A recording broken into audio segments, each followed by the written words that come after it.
Está diante do Departamento de Imposto, onde com 800 mil florins agora fraudar.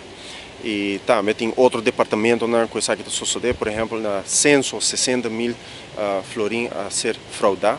Então, a pergunta da comissão surge de como isso aqui pode passar.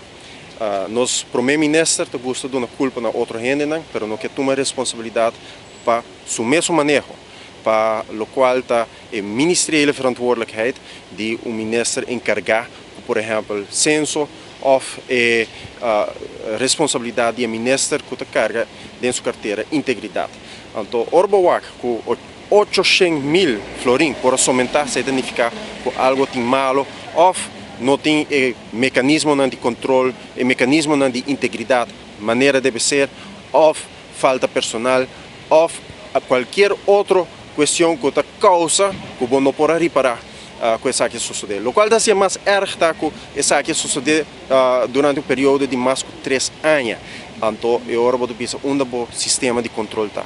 Onde o sistema de controle está para um governo que põe integridade full arriba de sua agenda política, que põe boa governação financeira full arriba de sua agenda política.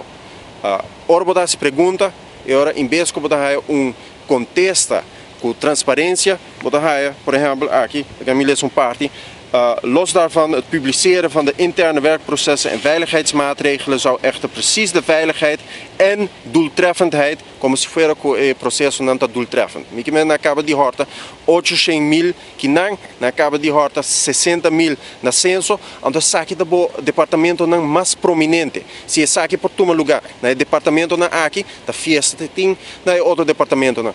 Com outra palavra, é importante para nós começar a questionar que é o manejo de integridade aqui está. É somente um slogan político ou tem um manejo de verdade?